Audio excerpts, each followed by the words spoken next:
Bonjour tout le monde, c'est vendredi.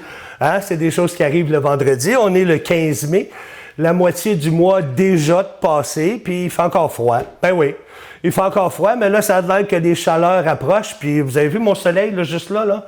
Hein? Bon, j'ai l'intention d'attirer le soleil vers vous en fin de semaine. Oui, vous avez remarqué que j'ai encore de la misère avec ma voix. C'est encore mieux qu'hier, parce qu'hier, je parlais pas du tout. J'aurais pu rester à la maison, mais si j'étais resté à la maison, vous auriez manqué une super belle émission parce qu'on a des super bons chroniqueurs à vous présenter. Mais juste avant de vous en parler un petit peu, on va aller voir notre Miss Météo d'aujourd'hui, qui est Suzanne. Suzanne, allô Suzanne, comment ça va? Moi, je suis dans le soleil, c'est sûr. On est-tu content? On a enfin notre beau soleil. Je suis donc heureuse. Écoute, ça va avec moi. Le soleil, c'est moi. Fait que, puis j'amène toujours le soleil avec moi. Tu as remarqué? Ben oui, j'ai remarqué ça, que tu amènes le soleil avec toi. Dis-moi, on a remarqué que là, tu n'es pas à l'extérieur parce que... C'est à l'intérieur. En plus, je suis gâtée, mais pas à peu près. Mais c'est pas grave. J'aime ça aussi, être à l'intérieur. Je suis une fouleuse de nature, moi, de toute façon. Fait que je suis très, très bien en studio comme ça avec toi. Écoute... Ouais, mais là, on dirait, Suzanne, que tu as l'air d'une madame pas de jambes parce que là, on voit pas le bas de ton corps à cause d'un problème de caméra. Ben, regarde, je vais avancer, je vais retourner. Non, c'est un problème de caméra. On va laisser ça comme ça. Pourquoi qu'on a décidé de te laisser à l'intérieur ce matin? C'est parce que, étant donné que j'ai... On a des beaux soleils! Ben oui, effectivement, il y a des beaux soleils. J'ai décidé de te mettre un beau rideau là, avec semblant d'arbres et puis du soleil en arrière. Hein? Ça fait l'affaire, ça? Ah, je pensais que c'était un rideau de douche. Ben, ça ressemble à ça, un rideau de douche, je vais te dire honnêtement, là. OK. Fait que, ben écoute, Suzanne, c'est du soleil là, qui s'en vient pour les prochains jours, j'espère? Les 3-4 prochains jours, c'est du soleil de haut en bas, de bas en haut, comme tu veux. En tout cas, des beaux degrés qui s'en viennent aussi. Les nuits vont être fraîches un peu, mais par contre, dans la journée, ça va monter à des 11, des 18, des 21, des 23 degrés même. Écoute, on va-tu être content? On va-tu être heureux d'accepter tout ça? C'est sûr qu'on va être heureux d'accepter tout ça. On va prendre tout ce qu'on est capable au niveau du soleil, température. Il va y avoir quelques passages nuageux des fois, mais c'est pas grave. Le soleil demeure. Il ne partira pas, il va rester là. Fait qu'il va falloir en profiter pour faire des belles activités. Là, ça va être le temps d'aller piocher dans nos jardins un petit peu, faire des choses comme ça. Écoutez, moi, j'ai des petites feuilles avec moi, là. Je vais vous présenter des choses à aller voir en fin de semaine aussi. C'est important pour ces gens-là d'avoir de la bonne visite. Par votre présence à vous autres, aller voir ces endroits-là que je vais vous suggérer tantôt. Fait qu'alors, on revient à Dani? Oui, parfait. Merci, Suzanne. Merci à toi. À tantôt. À tantôt. Et oui, justement, on a demandé à Suzanne de rester à l'intérieur parce qu'elle va me remplacer pour une des chroniques. Ça va avoir lieu à 9h20. Elle va présenter la chronique des vins avec Michel Alsaïeg. À 9h20, je reçois Sébastien Trudel du service de crise de la Naudière. Il est accompagné d'Alexandre Vadnet du programme PAD, le réseau Dépendance. Ils vont venir vous parler des enjeux de santé et le monde du travail, la santé mentale, bien sûr. Et à 9h50, je reçois dans la chronique de livres Céline Bédard qui vient nous présenter son 7e roman, Le Verger des Confidences. Très belle émission pour vous aujourd'hui, en ce 15 février. Mais on commence à l'instant avec vos nouvelles régionales.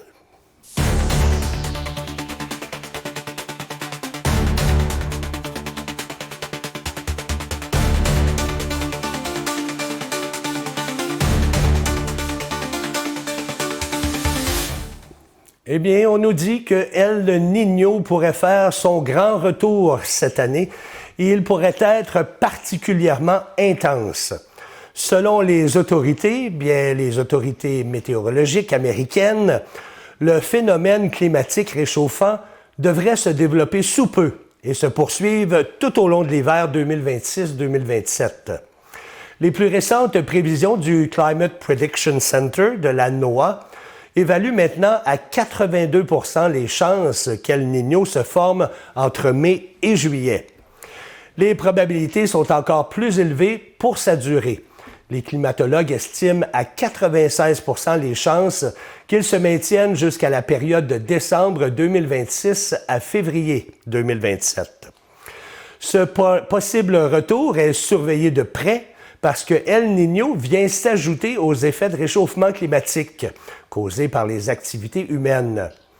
Ensemble, ces facteurs peuvent favoriser des conditions météorologiques extrêmes dans plusieurs régions du monde. L'Organisation météorologique mondiale a d'ailleurs prévenu que l'épisode pourrait être particulièrement intense. Certains spécialistes évoquent même la possibilité d'un super El Niño.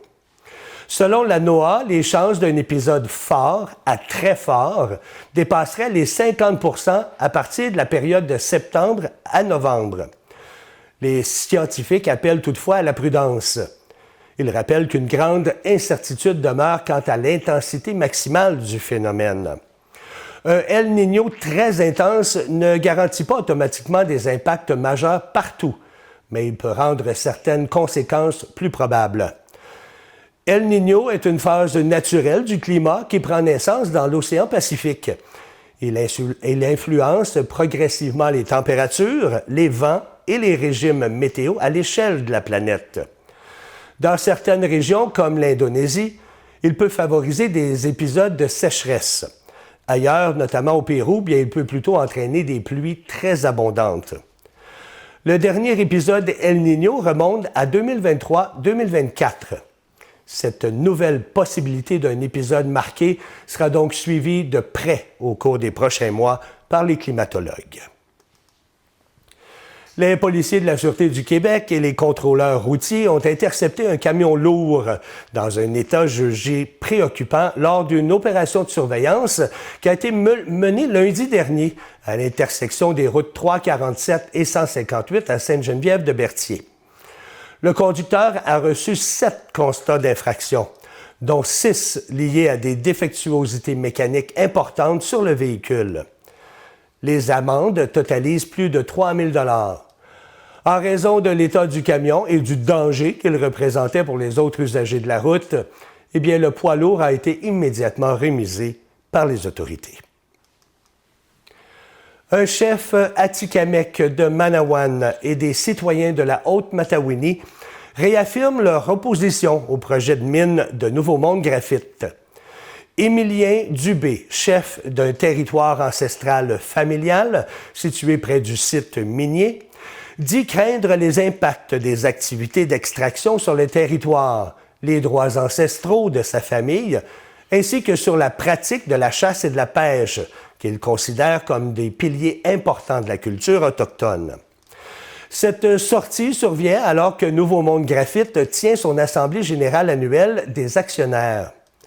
L'opposition de M. Dubé est aussi appuyée par la coalition des opposants à un projet minier en Haute-Matawini. Le regroupement soutient que le projet demeure fragile sur le plan financier, malgré son nouveau statut de projet d'intérêt national. Selon la coalition, il y a les investissements publics et les interventions financières répétées des gouvernements ne suffisent pas à démontrer la viabilité économique de la mine. Elle évoque aussi les récentes observations de la vérificatrice générale du Québec concernant la gestion des minéraux critiques. La coalition dénonce également ce qu'elle considère comme un détournement du projet à des fins militaires et demande au gouvernement fédéral de retirer le projet Matawini de sa liste des grands projets. Bien, étant donné qu'on parle aujourd'hui de santé mentale à l'émission, eh bien, une récente enquête révèle que les jeunes adultes québécois vont moins bien aujourd'hui que pendant la pandémie. Des chercheurs de l'Université de Sherbrooke ont comparé des données recueillies en 2021 et en 2025 auprès des jeunes de 18 à 29 ans. Bien, comme résultat, plusieurs indicateurs sont à la hausse, notamment la solitude, l'anxiété et la dépression. Le sentiment de solitude est celui qui est le plus augmenté. Il est passé de 41 % en 2021 à 58 % en 2025. Les symptômes d'anxiété sont passés de 21 à 31 %, alors que les symptômes de dépression sont passés de 23 à 30 %. Même si la santé mentale demeure relativement stable dans l'ensemble de la population, bien les jeunes adultes sont le groupe où la détérioration est la plus marquée. Ils sont suivis par les 30 à 39 ans et ensuite les 50 à 59 ans. Les femmes seraient également plus touchées que les hommes. Selon Gabriel Blouin-Genet, chercheur à l'Université de Sherbrooke, eh bien, la situation est préoccupante, puisque l'anxiété et la dépression augmentent à un âge charnière de la vie. Les chercheurs observent aussi un recul du sentiment de cohérence chez les jeunes. Autrement dit, plusieurs auraient davantage de difficultés à trouver du sens, à se sentir utile ou à se sentir pleinement intégrés à la société. Cette situation contribuerait à creuser un fossé intergénérationnel plus important qu'en 2021. Les chercheurs parlent même d'une possible crise du sens chez les jeunes adultes, qui se traduirait par une baisse du sentiment d'appartenance et par un plus grand repli sur soi. Et je termine avec l'Ordre des infirmières et infirmiers du Québec qui annonce l'arrivée prochaine de 1385 nouvelles infirmières et nouveaux infirmiers dans le réseau de la santé québécois. Ces futurs professionnels ont réussi l'examen d'admission à la profession infirmière tenu le 31 mars dernier. Le taux de réussite atteint 90 % selon les données révélées mercredi par l'Ordre des infirmières et infirmiers du Québec, l'OIIQ. L'Ordre estime que cette nouvelle cohorte représentera un apport important pour le système de santé, alors que les besoins en soins demeurent élevés dans plusieurs régions du Québec. Le président de l'OIIQ, Luc Mathieu, affirme que ces nouvelles infirmières et nouveaux infirmiers seront bientôt prêts à mettre en pratique les compétences acquises durant leur formation afin de répondre aux besoins de la population. L'Ordre rappelle également qu'il poursuit sa collaboration avec les établissements de santé et le réseau de l'éducation afin d'accompagner les candidats vers la réussite de leur parcours professionnel et de maintenir des standards élevés de compétences. L'OIIQ souligne aussi que sa mission demeure la protection du public ainsi que l'amélioration de la qualité des soins offerts aux Québécois. Eh bien, en date du 15 mars 2026, l'Ordre des infirmières et infirmiers du Québec comptait plus de 88 000 membres, dont plus de 87 000 membres réguliers. Plus de 15 000 personnes étaient également engagées dans un parcours d'admission à la profession d'infirmière. Alors voilà, c'est ce qui complète vos actualités régionales. On va demander à Suzanne qu'elle se prépare pour son bulletin de nouvelles. Suzanne était là en train de lire ces choses dans le studio. Pardon. Alors Suzanne, qu'est-ce qui se passe là pour les prochains jours? Écoute, du soleil, c'est sûr du soleil. Je vous annonce juste des bonnes nouvelles. Ce matin, là, c'était le fun. On s'est levé avec un soleil, 11 degrés. Et il me semble que ça fait longtemps qu'on n'a pas eu ça, un beau 11 degrés avec un soleil. Puis cet après-midi, là, il va faire un 18. Avec le ciel variable par bout, il va peut-être avoir des petits nuages, mais c'est rien de grave. On va se contenter de notre 18 degrés, Seigneur, ça va faire du bien à nos os. Oui. Et cette nuit, par exemple, ça va descendre un petit peu avec des passages nuageux, c'est sûr. Et puis samedi matin, on va se lever avec un beau 12 degrés. Toujours le soleil au rendez-vous. Colline qu'on est content. Puis en après-midi, on va attacher, pas notre titre, notre auto ou notre pioche, quelque chose de même, il va faire 21 avec un ciel variable, mais avec des vents de 24 km/h. C'est une affaire de rien, là. C'est juste une belle petite brise dans le fond. Puis en soirée, bien là, ça va être 18 degrés. Voyez-vous, 21, ça descend à 18. Mais c'est pas grave. Mais dans la nuit, ça va descendre à 11, avec peut-être des risques d'averse aussi, OK? Le dimanche matin, on va se lever encore avec un super de beau soleil. 14 degrés. Oh, mon Dieu, qu'on est heureux. Ah, ça va faire du bien, ça. Mais avec un peu de passage nuageux, mais rien de menaçant, absolument pas. En après-midi, 20 degrés. Et là, on va être encore bien plus content, bien plus heureux. On va sentir que l'été commence, ou elle va s'installer, mais j'espère qu'elle va rester autour, hein? On veut ça. Fait qu'en soirée, bien, ça va être à 14 degrés, puis dans la nuit, ça descend à 4.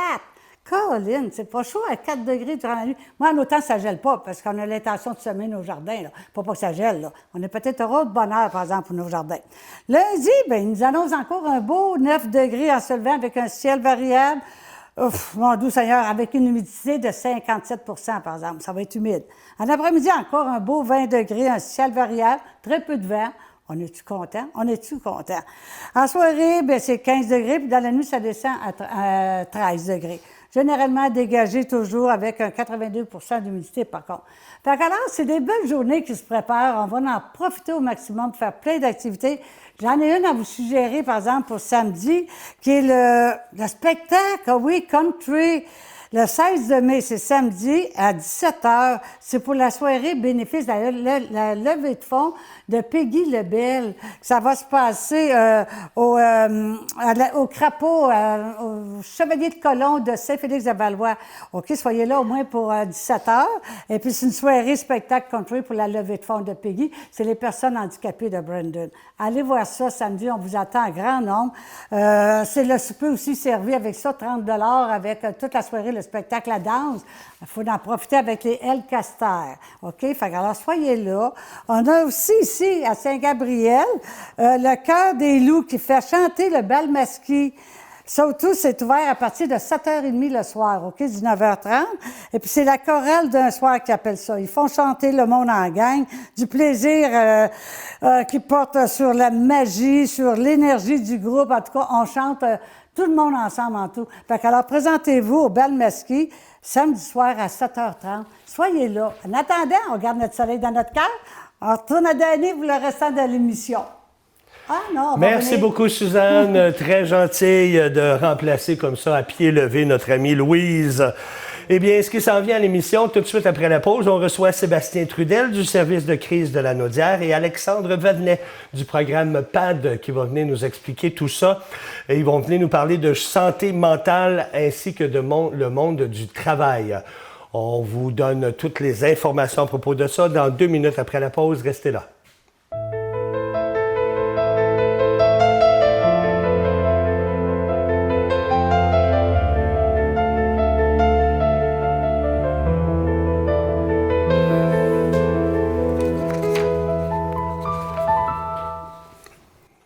Eh bien oui, je suis en compagnie, ils sont dans mon studio bien sûr, parce qu'avec mon rhume, je préfère rester loin, vous le savez. Je suis en compagnie de M. Sébastien Trudel, qui est directeur général des services de crise de la Naudière, et M. Alexandre Vadnet du programme PAD, le réseau Dépendance. Bonjour à vous deux, messieurs. Bon matin. Est-ce que vous allez bien? Super. Très bien, très bien. Bon, merveilleux. Sébastien, toi qui es un habitué de l'émission, là, aujourd'hui, tu viens nous parler des enjeux de santé mentale ainsi que le monde du travail, c'est ça? Oui, exactement. Le mois de mai, c'est le mois de la prévention de la santé mentale. Donc, je trouvais ça assez important de pouvoir parler du monde du travail et de la santé mentale. L'INSPQ a sorti une étude en 2021, parlait dans le fond de l'état des personnes au niveau de la santé mentale dans le milieu du travail. Et ce qui est ressorti, c'est qu'en tant que tel, c'est que au niveau, spécialement au niveau des femmes, la santé mentale des femmes au travail se porte pas super bien. C'est-à-dire que 4 femmes sur 5 ont nommé vivre de la détresse au travail. Et ce qu'on voit, c'est que depuis 2010, aller jusqu'en 2021, 2011, c'est-à-dire à 2021, il y a eu une augmentation de 8 % au niveau de la détresse sévère. Fait qu'on voit que ça ne va pas super bien au niveau du monde du travail et de la détresse psychologique. Écoute, on parlait en début d'entrée qu'il y avait un programme qui s'appelle le programme PAD. Ça, c'est Alexandre, je crois, qui pourrait nous expliquer en quoi ça consiste, ce programme-là. Assurément, en fait, le PAD, c'est un acronyme qui veut simplement dire Programme d'aide aux dépendances en entreprise. C'est un outil de travail, OK? C'est un programme, en fait, de prévention qui est élaboré par le Centre d'expertise en dépendance, la relance Nicolet Bécancour, dans le coin de la Mauricie, centre du Québec. Et nous, en fait, le réseau, qui est l'organisme communautaire en dépendance sur le territoire du nord de la Naudière, en a fait l'acquisition, il y a de cela 1 an et un peu plus, pour, en fait, l'appliquer dans notre région. C'est un programme qui mise énormément sur tout l'aspect de la prévention et nous, on a développé un peu autour de ça pour offrir vraiment là, une panoplie complète de services pour les milieux de travail. En fait, l'idée, c'est que c'est d'amener la majorité des services en milieu de travail. Donc, que ce soit du volet prévention au niveau de la sensibilisation aux travailleurs, que ce soit de la formation au niveau gestionnaire RH, de l'accompagnement gestionnaire RH, que ce soit dans la révision ou même la création de politiques internes par rapport à tout ce qui est consommation-dépendance. Ça peut être aussi au niveau de la relation d'aide individuelle avec les travailleurs, de l'écoute active, ça peut être évidemment de l'évaluation, détection, référence vers les services de première ligne. Là, c'est le bout où nous, on va se retirer parce qu'on a des gens qui ont ce mandat-là d'offrir soit de la thérapie ou de la réadaptation et on va revenir à la charge par la suite quand le travail est fait pour faire de la réinsertion en milieu de travail, de la réinsertion sociale et de la prévention de la rechute. Donc, on peut dire qu'on peut amener ainsi plus de 80% des services de la trajectoire en dépendance dans les milieux de travail. Et qu'est-ce que ça change, Alexandre, pour les compagnies d'avoir accès à ce programme-là? C'est une très bonne question et on se la fait poser au quotidien. En fait, le fameux pourquoi on devrait adhérer à ce type d'entente de service-là, ben c'est simplement parce qu'on est dans une tangente santé, sécurité, bien-être en milieu de travail. On sait que maintenant, les employeurs ont des responsabilités au niveau CNESST, la loi 27 en lien avec les risques psychosociaux. Donc, nous, on est une solution clé en main. Les entrepreneurs, les gestionnaires de ce monde ont déjà la tête pleine. Et on parle de santé mentale, on parle de charge mentale beaucoup de ce temps-ci. Nous, on est là pour réduire cette charge-là en disant faites-nous confiance. On a 44 ans d'expertise en dépendance au réseau. On est là pour se charger de ce dossier-là. On va venir vous accompagner. On a une expertise en consommation, en dépendance, et c'est là où on va mettre ça à profit pour alléger un peu tout ça. L'idée, c'est que si on mise et on investit en prévention dans un milieu de travail, bien, il y a des retombées à plein de niveaux. Oui, au niveau monétaire, c'est assuré, mais en termes de climat de travail, en termes de productivité, on va venir réduire l'absentéisme, on va prévenir des congédiements, des mises à pied ou des départs en lien avec justement des burn-out, des épuisements professionnels ou autres. Fait que c'est ça l'idée, c'est on mise sur la santé, le bien-être de nos travailleurs et on est vraiment dans une tournure de bienveillance. C'est ça l'idée. On va déstigmatiser tout ce qui est consommation et dépendance en milieu de travail. Parce qu'il faut quand même mentionner qu'il y a un travailleur sur 4. 25% des travailleurs au Canada dans la dernière année ont mentionné avoir consommé sur leur lieu de travail ou quelques heures avant d'entrer en fonction. Fait que c'est quand même pas banal. Fait que quand on entend des gens dire « Ah, moi, j'ai pas ça de la consommation d'entreprise », j'ai un gros doute. Et si réellement c'est le cas, ben à la limite, merveilleux, et misons sur la prévention pour pas que ça arrive. Tu as entièrement raison, hein, parce qu'avec toutes les compagnies que j'ai fait, j'en ai rencontré des gens qui buvaient sur le travail. Fait que oui, c'est un problème qui existe. Si jamais les compagnies voudraient mettre en place ce fameux programme PAD, comment ça fonctionne? Qu'est-ce qu'ils doivent faire? Ben, en fait, c'est plutôt simple. L'idée est d'entrer en contact avec nous, que ce soit via les réseaux sociaux. On est disponible sur les LinkedIn, sur les Facebook de ce monde. Site internet, le www.lereseaudépendance avec un s.com. Sinon, par numéro de téléphone, toujours le moyen le plus simple, 450-759-4545. Et puis à ce moment-là, ça va nous faire plaisir de venir faire une présentation de service puis de voir comment on peut arrimer tout ça. Évidemment, chaque milieu de travail est différent. On me pose souvent la question, moi j'ai un petit milieu de travail, je suis une petite entreprise, est-ce que je peux accéder à quelque chose comme ça? Bien, la réponse c'est oui. En fait, on adapte à tous les types de milieux. La question c'est, est-ce qu'il y a des travailleurs? Est-ce qu'il y a un employeur? Si on répond oui à ces deux questions-là, ben, c'est que ça fonctionne. Merveilleux. Merci beaucoup. Hey, Sébastien, j'aurais une question pour toi maintenant. Oui. Si jamais les travailleurs ressentent le besoin ils ont besoin d'aide, d'obtenir de l'aide, qu'est-ce qu'ils font? Comment peuvent-ils en obtenir de cette aide-là? Si on se sent en crise, en détresse, on peut appeler au service de crise. On a d'ailleurs un nouveau service. On a le service d'hébergement 21 jours pour se retirer de son milieu, pour pouvoir, dans le fond, bénéficier d'un retrait puis de se déposer chez nous. Qui est standard, qu'on a déjà parlé dans les autres chroniques. Sinon, on a un nouveau service qui est le service externe spécialement pour les gens qui sont travailleurs de nuit ou qui ont des empêchements au niveau de la parentalité, là, qui ont à prendre soin de leur enfant ou encore qui ont des animaux à la maison qui ne peuvent pas quitter, peuvent appeler à ce moment-là au service de crise. Toujours le même numéro, 1-800-436-0966. Je vous demanderai de répéter vos 2 numéros parce que je sais que Alexandre te dit un numéro aussi. C'est le numéro, Alexandre, que tu as mentionné, c'est pour appeler à quel endroit ça? En fait, c'est pour nous joindre directement à l'organisme, au réseau. Donc, c'est le 450-759-4545 pour nos services généraux. Si vous voulez directement aller pour les services en milieu de travail, en entreprise, c'est l'extension 109. Vous allez me rejoindre directement à ce moment-là. Et Sébastien, ton numéro de téléphone pour la crise de la nausée, le service de crise? Oui, c'est le 1-800-436-0966. Puis à ne pas oublier, on est ouvert 24 heures sur 24, rejoignable 24 heures sur 24 avec possibilité d'admission 24 heures sur 24. Merveilleux. Merci infiniment à vous deux. Alors, si vous avez besoin d'aide à la maison, regardez, il y a beaucoup d'organismes qui sont là pour vous venir en aide. Restez pas dans le noir, s'il vous plaît, parce qu'il y a toujours une lumière au bout du tunnel, ça c'est sûr. Alors, merci messieurs, je vous souhaite un très bel été et si on revient à l'automne, j'espère vous revoir de nouveau. Merci Denis. Bonne journée. Merci à vous deux. On s'arrête le temps d'une courte pause et au retour, bien, Suzanne reçoit dans la chronique de vin Michel Alsaïeg. Restez là dans 2 minutes.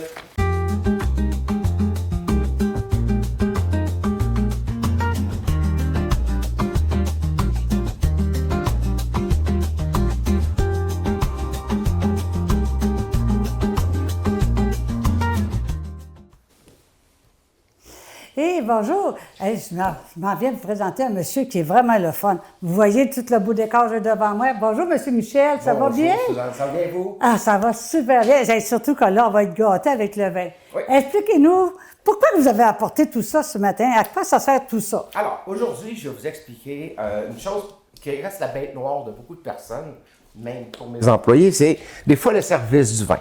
On arrive, on reçoit du vin ou on veut servir du vin, on veut bien le faire. Puis si vous entrez dans un magasin où on vend des articles de vin, ben là, il y en a plein. Il y a toutes sortes de verres, toutes sortes de carafes.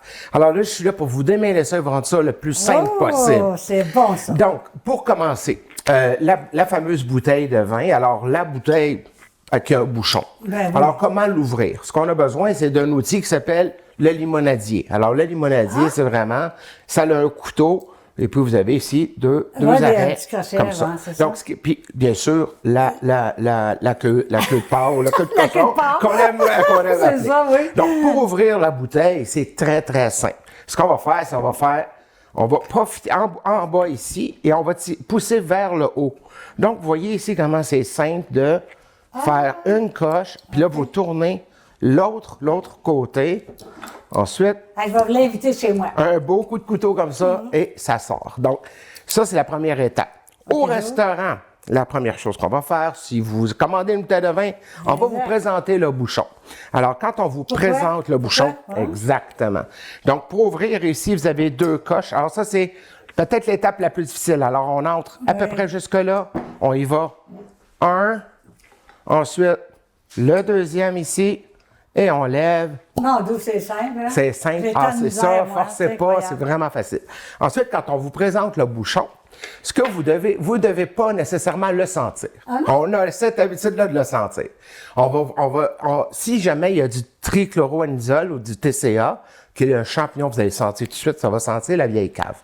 Mais ce que vous regardez dans le bouchon, vous voyez le rouge qu'il y a ici, on veut s'assurer que le rouge n'a pas été jusque l'autre côté.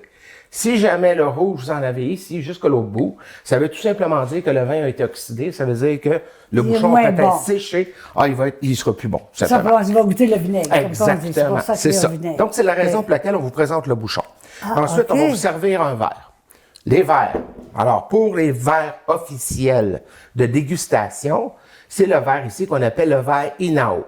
Alors, c'est un petit verre que vous avez sûrement vu partout. C'est un verre qui contient pas beaucoup de vin. Et puis, on sert à peu près jusqu'ici.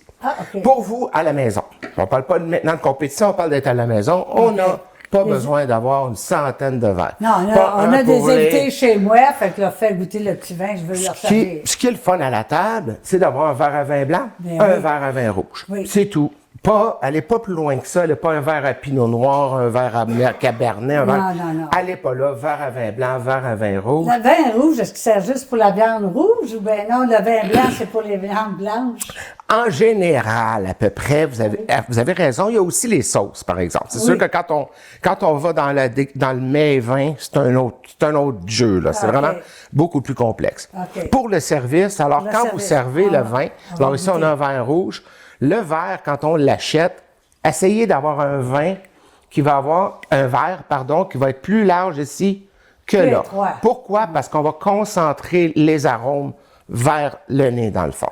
Alors, ce qu'on fait, c'est on sert ici. Alors, on va servir du vin à la personne qui est notre invitée principale, la plus âgée. Alors, supposons que vous avez une personne invitée qui est votre mère ou quoi que ce soit, ou si c'est la fête des mères, alors c'est la personne que vous allez servir en premier, et on va vous faire goûter le vin. D'accord? Alors, là, j'en ai servi un peu trop, mais normalement, on en sert moins que ça. Et les étapes de dégustation, c'est premièrement, bien sûr, la robe, ce qu'on appelle, ou la couleur. Alors, on regarde la jambe qui donne l'alcool. Je vais redonner une formation la prochaine fois que je vais venir. Et puis ensuite, ben là, c'est... Voyons, pourquoi ça, oui? Ah, bonne question. Alors, ce qu'on fait, c'est qu'on va oxyder le vin. On va essayer de le rendre un peu plus facile à sentir un peu. On va sortir les arômes. Et puis, la température est importante aussi. On parle d'une température d'à peu près 14 degrés Celsius. Quasiment à pièce. 14. Un peu plus frigo, frais. 14, c'est très frais quand même, comparé à la température pièce qui est 25. Là. Alors, c'est quand même assez frais. Parce qu'on le met là-dedans, puis je vais parler des carafes dans quelques secondes. Ensuite, on sent les fruits, etc., les arômes. Ensuite, quand on va goûter, on va voir sur la langue ce que ça peut faire. Alors ça, c'est plus la dégustation, mais là, aujourd'hui, c'était juste pour la présentation, comment est-ce qu'on sert le vin. Pour en arriver maintenant à vous voyez, j'ai deux types de carafes. Alors, ce qui va être intéressant ici, c'est, sachez que ces deux carafes-là on décante le vin à ce moment-là? Ils sont utilisés de façon complètement différente. C'est vraiment opposé. Alors, vous voyez déjà la forme des deux carafes, c'est très différent. Elle est très étroite, le bout ici est étroit. Lui est très large et ici, on est large aussi. Alors, celui-là, c'est celui qu'on est le plus habitué à voir. Alors, lui va servir à aérer le vin. Il va servir à... C'est ça qu'on appelle décanter, le vin? Non. Aérer? Ah, c'est pas décanter, pareil. c'est le contraire, c'est ici. Je vais vous l'expliquer tantôt. Alors, lui, c'est vraiment aéré, c'est-à-dire que ce qu'on va faire, c'est qu'on va prendre le vin qui est jeune, comme là en 2024, on va le mettre là-dedans pour un petit peu le faire un peu vieillir, mais c'est pas une vraie vieillissement, mais un peu aérer, ressortir les arômes, et puis ensuite, on va le servir. Donc, très important, on utilise ça pour les vins jeunes. On n'utilisera pas ça pour les vins vieux. Maintenant, supposons que ce vin-là est un 1998. Alors là, il va y avoir des sédiments dans le fond. OK? Parce qu'un vin, quand il vieillit, va avoir des dépôts de polyphénol, etc., différentes molécules. Donc, pour éviter que ça se retrouve dans votre verre, ce qu'on va faire, c'est qu'on va décanter. Alors, décanter, vous allez voir dans les vieilles photos, peut-être du monde dans des caves sombres, en train de décanter avec une chandelle. Là. Dans le fond, la chandelle, elle sert juste à voir pour que ça reste ici. Alors, on va décanter. Ce qu'on va faire, on va décanter le vin en s'assurant qu'on y va très lentement pour vraiment... S'il reste comment on appelle ça, des particules dans des dépôts, dans le fond, alors on risque moins de les faire tomber de là-dedans dans le pot. Et vous voyez, il est étroit. Pourquoi? Parce qu'on ne veut pas aérer le vin. C'est un vieux vin. Il n'y a pas besoin d'être oxydé. Il n'y a pas besoin de contact avec l'oxygène. Un jeune va vouloir avoir le contact avec l'oxygène. Donc, vous voyez, c'est deux besoins complètement différents. Donc, si vous allez acheter une carafe, je vous recommande fortement d'acheter ça avec, pour la simple et bonne raison que faire sécher, comme vous voyez, je ne l'ai pas mis encore dedans, il y a encore de l'eau, mais quand on le met là-dedans, ben là, vous voyez, ça dégoutte, puis ça va sécher. Alors, ça, c'est vraiment... Si vous voulez investir dans des carafes, ce que je vous recommande fortement. Alors, 2 carafes. Comme j'ai dit, vous avez ça, puis vous avez tout. Dans le fond, un vin rouge, un vin blanc. Et aussi, l'autre chose, c'est, supposons qu'on a terminé, on n'a pas bu toute la bouteille, on veut la garder. J'en ai parlé un petit peu la dernière chronique. Alors, on a les bouchons avec, justement, qui vont enlever l'air de l'intérieur. Donc, faites juste comme ça. On enlève l'air et puis on peut garder dans le réfrigérateur ou dans le cellier quelques semaines sans problème. Puis ça n'altérera pas le goût du vin, absolument non, parce que pas? ce qui altère le goût, c'est l'oxygène. Vous voyez, c'est ça. Ah, On parle beaucoup ok. d'oxygène depuis tantôt, là. Ben là, on l'a enlevé, Fait l'oxygène. qu'en enlevant l'air, en le pompant comme ça, l'air est On enlevé reste de la neutre. bouteille, puis là, ben, le vin reste intact. Exactement. Ah. Donc, ça, je vous dirais, c'est vraiment, là, on vient de faire un tour rapide de la base, de quoi avoir à la maison. Si vous voulez vraiment commencer à déguster de façon plus sérieuse, prenez des verres comme ça, un verre Inao.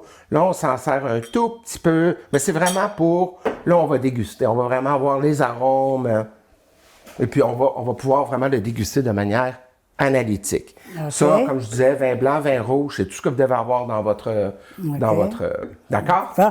Puis là, j'ai appris aussi que vous invitez les gens à participer à votre dégustation des vins samedi qui s'en vient, Oui, hein? À ce 17h? Ce samedi à partir de 17h. Puis c'est quel genre de vin vous faites goûter? C'est des grands vins de la Roumanie. Alors, c'est des vins exceptionnels qu'on a aussi au restaurant. Donc, c'est des grands vins qu'on fait. C'est gratuit. Venez déguster les vins.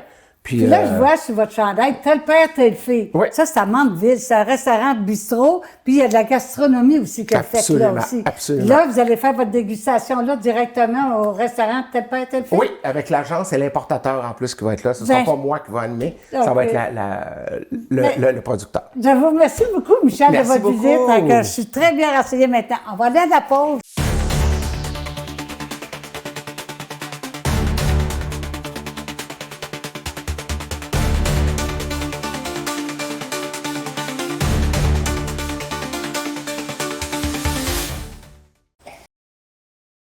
Eh bien, du côté des nouvelles, Québec a déposé un projet de loi inspiré de la loi Clare afin de permettre à une personne de vérifier si son conjoint possède des antécédents de violence conjugale.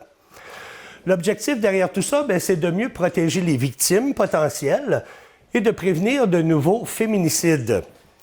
Le programme, surnommé la loi de Gaby-Renault, pourrait recevoir environ 10 000 demandes par année. Il devrait coûter 27,6 millions de dollars sur 5 ans. Ce qui veut dire qu'une personne de 14 ans et plus pourra faire une demande après un premier rendez-vous, pendant une relation ou même après une rupture. Un proche pourrait aussi déposer une demande, mais seulement avec l'accord de la personne concernée. La Sûreté du Québec sera chargée d'analyser les informations disponibles, comme les condamnations, les appels au 911 ou les interventions policières. Les renseignements jugés pertinents seront ensuite transmis à un organisme d'aide qui accompagnera la personne dans sa prise de décision. Les informations communiquées pourraient inclure des antécédents de violence conjugale, des agressions sexuelles ou encore de fraude amoureuse. Toutefois, les renseignements sans lien avec la sécurité de la personne ne seraient pas partagés. Le projet de loi prévoit aussi des amendes pour éviter les abus. Une demande faite au sujet d'un inconnu pourrait coûter jusqu'à 5 000 $, tandis que la diffusion publique des informations obtenues pourrait entraîner une amende pouvant atteindre 10 000 $.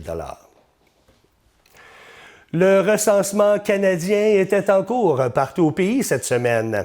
Et comme tous les 5 ans, les citoyens sont appelés à remplir un questionnaire sur leur situation familiale, linguistique, sociale et économique. Le recensement existe depuis plus de 350 ans au Québec. Le tout premier a été réalisé en 1666 par Jean Talon en Nouvelle-France afin de connaître la population de la colonie et de mieux planifier son développement. Bien, aujourd'hui, les données recueillies servent notamment à planifier les services publics, les écoles, les hôpitaux, les transports en commun et plusieurs programmes gouvernementaux. Le recensement a toutefois déjà suscité certaines controverses. En 2010, le gouvernement conservateur de Stephen Harper avait remplacé le questionnaire détaillé obligatoire par une enquête volontaire. Plusieurs organismes avaient alors dénoncé une perte importante de qualité dans les données recueillies. Le gouvernement libéral de Justin Trudeau avait ensuite rétabli le questionnaire détaillé obligatoire en 2015. Statistique Canada rappelle d'ailleurs que la participation au recensement demeure obligatoire. Les ménages qui ne répondent pas peuvent recevoir des rappels, des appels ou même des visites à domicile. Refuser de remplir le formulaire pourrait entraîner une amende pouvant atteindre 500 $. Par le passé, certaines controverses ont aussi entouré l'utilisation de logiciels fournis par l'entreprise américaine Lockheed Martin pour les recensements de 2006 et 2011, ce qui avait poussé certains citoyens à boycotter le processus. En parallèle au recensement national, bien, un recensement de l'agriculture est également réalisé afin de recueillir des données sur les exploitations agricoles canadiennes et l'évolution du secteur. J'aurais bien d'autres nouvelles à vous offrir, mais le temps passe. On va aller faire un petit tour du côté de la météo avec notre amie Suzanne pour savoir qu'est-ce qui s'en vient. Puis je pense qu'elle a des très belles journées à vous offrir pour les prochains jours. Eh bien, c'est le soleil qui a fait ça. On est tout éblouis, fait qu'alors on ne sait plus trop comment se placer. Il faut craindre. Écoutez, soyez cool, il va faire beau. Vendredi, samedi, dimanche, lundi, c'est du beau soleil tout le temps. C'est vraiment le fun. Écoutez, là, comme aujourd'hui, là, il va faire après-midi là, un 18 degrés avec un petit ciel variable. Vraiment le fun. Agréable pour être dehors. C'est le temps de prendre un petit vigno, justement, sur le patio, là, entre amis, puis s'amuser. Cette nuit, ça va aller à du 9 degrés avec des passages nuageux, mais rien de vraiment fâcheux. Au contraire, on va dormir de toute façon. Samedi matin, on se lève avec un 12 degrés, un beau soleil. En après-midi, ça monte à 21 avec un ciel variable, avec des vents de 24 km/h. C'est rien. En soirée et en nuit, il y a peut-être des risques d'averses dans la nuit de samedi à dimanche, mais 40 %, c'est pas beaucoup quand même, OK? Dimanche matin, bon, on se relève avec le soleil, fait que la pluie n'a pas duré longtemps, hein, c'est vrai. On va avoir peut-être une coupe de passage nuageux, puis dans l'après-midi, un 20 degrés. Alors, encore une autre fois, un petit vigno. Là, il faut prendre un break dans l'après-midi. On va pouvoir travailler fort peut-être dans notre jardin. Alors, on mérite bien un petit vigno. OK? Fait qu'alors, avec 20 degrés, le soleil tout plein, très peu de vent. Dans la soirée de la nuit, c'est à 14 degrés. Puis dans la nuit, ça va descendre à du 4, par exemple. Mais ça va rester dégagé. Des petites périodes de nuages qui vont passer, mais c'est dégagé quand même. Lundi matin, on se lève encore avec un beau 9 degrés. Alors, un ciel variable. L'humidité, par exemple, s'installe. 57 % d'humidité, c'est beaucoup. En après-midi, un autre beau 20 degrés avec un ciel variable, très peu de vent. C'est le temps d'en profiter. Ça annonce-tu l'été? J'espère que oui, on le veut tellement cet été-là. Puis tantôt, Danny nous a parlé de El Niño, fait que il paraîtrait qu'on aurait peut-être un été très chaud et très... oui, on va en profiter. On a assez gelé cet hiver. Moi, en tout cas, j'ai gelé beaucoup. Moi, je suis frileuse de nature, fait qu'imaginez-vous comment j'ai eu froid. Fait qu'alors, la belle semaine, là, la fête de semaine qui s'en vient, on en profite pour être dehors, garder notre beau soleil, tout ça. Fait qu'alors, je vous retourne à Danny. Passez un beau week-end. Merci beaucoup, Suzanne. Nous, on va faire une courte pause et on vous revient tout de suite avec notre prochaine invitée, qui est Céline Bédard dans sa chronique de livres. Enfin, on va parler de ses livres à elle parce qu'elle est écrivaine. On va parler de son 7e roman, Le Verger des Confidences, tout de suite après la pause. Restez là.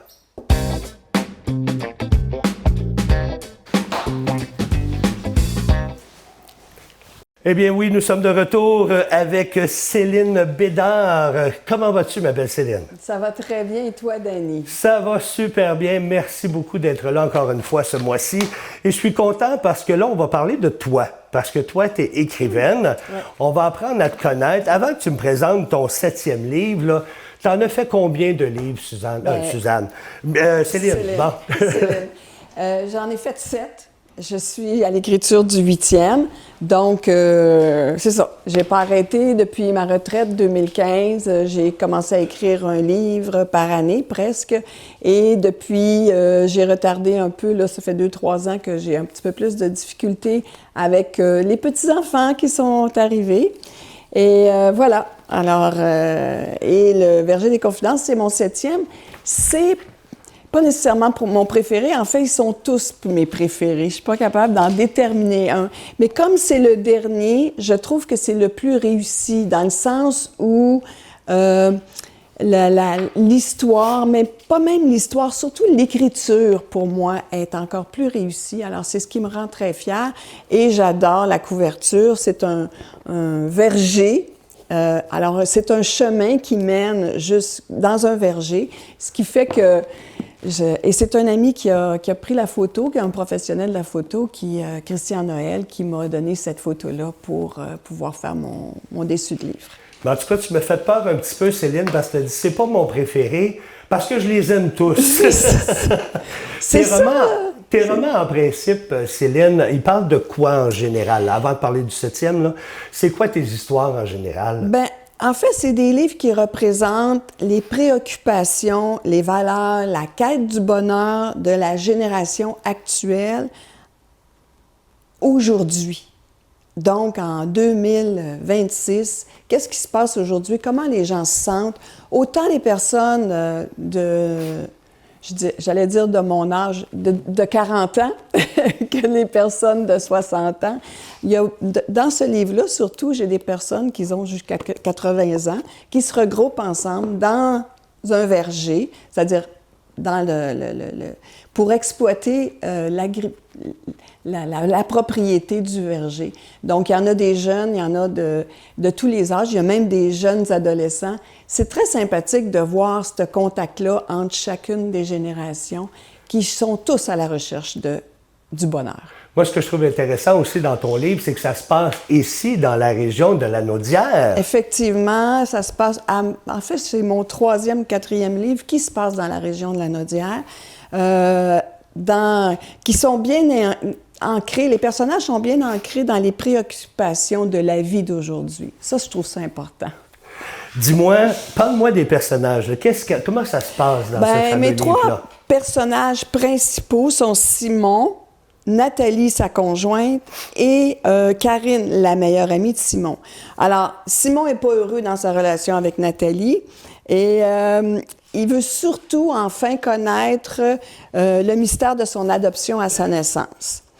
Nathalie veut retrouver le père biologique de ses enfants, alors qu'il a disparu brusquement, et se greffe à ce couple-là Karine, la meilleure amie de Simon, qui songe sérieusement à mettre fin à sa relation avec sa compagne de vie et partir avec son jeune fils pour changer d'horizon et construire quelque chose en campagne plus proche. Et c'est là qu'elle va découvrir le verger, qu'elle n'a pas les moyens de l'acheter, donc ils vont se mettre en groupe pour pouvoir l'acheter carrément, avec l'ancienne propriétaire aussi qui va participer à tout ça. Donc, c'est plusieurs générations ensemble qui vont se retrouver dans le verger et qui vont grandir ensemble, qui vont s'entraider, et voilà.